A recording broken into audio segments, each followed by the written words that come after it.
Why, as gambling addicts, do we all share so many commonalities in our stories? Every single person that I've spoken to that has a gambling addiction either won their first bet or won very early on into their gambling career. Welcome back to the One Day at a Time Gambling Addiction Podcast. My name's Rob, and I'm a compulsive gambler. I made my last bet on November the 12th of 2022, and since then I made it my personal mission to come on here and share my story in hopes that it'll help you to recover from a gambling addiction faster than I did. So today, I just wanted to talk about all the similarities that I've seen between gambling addicts, because we often think that we're alone in this battle, or we're the only ones that are having these thoughts, these experiences, and the truth is that could not be further from the truth. The reality is that we actually share so much in common as gambling addicts that it's kind of shocking. Many of us had this experience of winning right in the beginning, and for me, I started gambling really into sports when the Warriors had Kevin Durant on the team. For some unknown reason to me, they were not very good in the first half, but statistically they were the best second half basketball team ever to play. And so what would happen is they'd often be in a close game or maybe even down points at the half, and I'd start gambling on them to win the remainder of the game. And oftentimes I would win because for some fortunate reason, they were winning those games. Now, this gave me the false belief that I was a really good gambler, that I could identify trends really well, and that I could be a professional gambler and even get better at it as time would go on. But that was obviously a false belief and a false reality, because as time went on, I ended up losing big, and I kept thinking that I would win it all back because, in the beginning I had these wins, so that's obviously what's going to happen again. So I think that we established this false reality when we win in the beginning, and I've heard a lot of people say that the worst thing that happened to them was hitting big or winning a jackpot right when they started gambling, because our minds like to remember the good rather than the bad when it comes to something that we're addicted to. And when it comes to gambling, we like to remember the time we hit that big jackpot, where we got that big comeback win or put together a great parlay. We don't remember the times that we were in debt, that we were hungry, that we were tired, that we were behind on rent payments, on credit cards, that we had upset our family, borrowed too much, spent too much time gambling. We don't remember these things because we're always remembering what can happen, not what usually happens. What can happen in the short term. But if you keep going over and over again, you're eventually going to lose. And that's what we're missing in the beginning of our gambling careers. I always throw careers on there because we all know how it ends when you keep placing bets as a gambling addict. Now, another commonality that I've heard is in regards to getting help and looking for treatment. A lot of us have big egos as gambling addicts because we like to think we're big time, big shots or something like the sort, where we think we're professional gamblers or we're better gamblers than everyone else, and that everyone else is just losing because they don't have this edge that we have. This leads to us being hesitant to get help. And this is something that I want you to really pay attention to. When I was in the middle of my gambling, I never once thought, man, I should get some help to stop. I always thought, how can I get more money to keep playing? Because I truly believed that I was a good gambler and that I would be able to do something that no one else could do, because my ego was just that inflated. And it's not something that you really should be ashamed of. You're supposed to lose in gambling. That's why these casinos exist. That's why these casinos are worth billions of dollars, is because you're supposed to lose if you keep placing bets. It's not that you're dumber. It's not that you can't outsmart a system. It's that it's designed for you to lose. And that's not something that I came to terms with, and it's probably not something that you would come to terms with yet if you're not in recovery.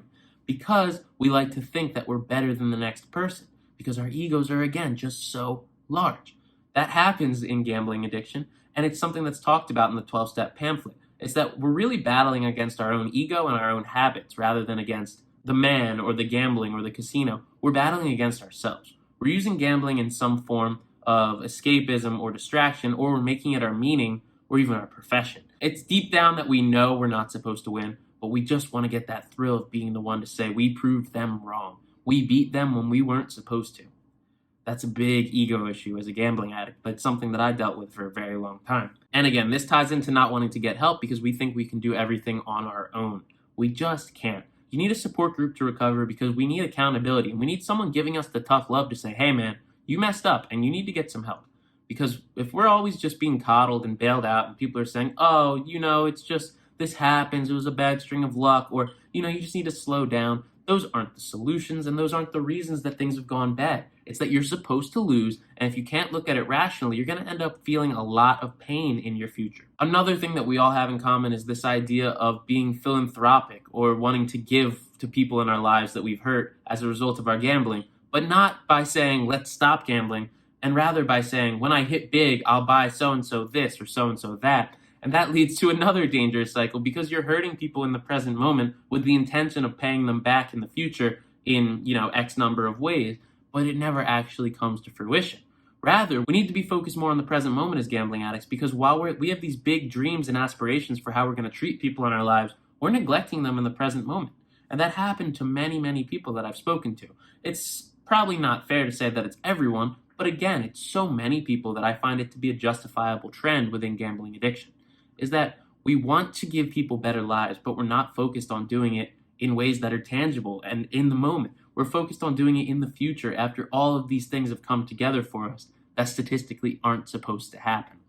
And the way that I like to view things nowadays is the only thing that you can do is affect the day that you're living. You can't change what's happened in the past. You can't change what's going to happen tomorrow. You can only change what's right in front of you today. And that's why I'm robbed one day at a time, is because you can make an impact. You can make people's lives better by not screwing them over on the daily basis. And what you can do is show people signs of love. Maybe you don't have $1 million. You can't buy someone a luxury car, but you can take them out for coffee. You can hang out with them. You can listen about how their day was. And that makes a bigger impact on a day-to-day basis than buying a car 40 years down the road after you've burnt your bridge already. We have to focus on the day. Same goes with recovering. If we're not focusing on one day at a time, we're getting ahead of ourselves. We can become too comfortable in our recovery, or we can become too anxious in our recovery and be thinking, oh my God, I can't continue to do this for a year. How am I going to possibly do this? It has to happen one day at a time. If you can't hear, I am sick. I have a cold. And that led into the reflection that I wrote for today's newsletter that I want to share with you here on this video as well. And it's that when we're sick, we're always thinking about how nice it would be to be healthy again. But when we're healthy, we're rarely thinking about, oh, it's so nice to be healthy. We always want what we don't have. And that is the case with gambling, just as it is with any kind of disease that you're feeling. When we're in the midst of our gambling, we're thinking, oh, it would be so nice to not have this stress. It'd be so nice to be clean, to be rich, to have money, not to be in debt. But then after we're in recovery and we've climbed our way out of those rock bottom situations, we rarely stop and think, wow, that was terrible, that was bad, because we start to get complacent in our recoveries. And we're not thinking about what we used to be, we're thinking about what we are and what we want going forward. So we start to remember all the good times that gambling brought upon us, just like I talked about earlier in this video. And that's the importance of reflecting and going to support group meetings, is that you remember all the pain that gambling brought into your life, because you're not thinking about that pain when it's no longer affecting you on your day-to-day basis. The importance of reflection, along with beating the present moment, is the key for staying in recovery for gambling addiction. You have to remember the pain of the past, not dwell on it, but learn from it and use that pain to instruct your present moment. Before, when I would be clean for a couple days, I'd then think to myself, oh man, remember that time I won the jackpot? Oh, maybe I could get better, maybe it was a bad string of luck, and it starts to tumble and tumble until I go back to it. Being able to reflect on a daily basis about the pain that gambling's brought into your life, or even a weekly basis about it, is so vital to you because it makes you remember why you do what you do in recovery. And that's what's important to all of us. We all need to remember why we're doing this, because we can get caught up with the days that we've been staying clean without remembering why we even started. It's day 246 for me, but that's 246 days that I had to remind myself why I stopped gambling. I stopped gambling because I wanted to live a happier and healthier life without the chaos that the losses brought into my life. And I hope that for you, you can identify why you want to stop gambling and remind yourself each and every day why you're doing what you do. Thank you for listening to today's podcast. If you found what we talked about to be helpful or interesting at all, please smash that follow button and become a member of our community. In the coming weeks, I'm going to be working on a Discord community so that we can support one another through a chat room and be able to, weigh in on each other's recovery and offer our advice and support. So I hope that's something you would want to be a part of. Make sure that you're watching out. I'll be posting about it in the community feed here. As always, let's keep getting better together, one day at a time.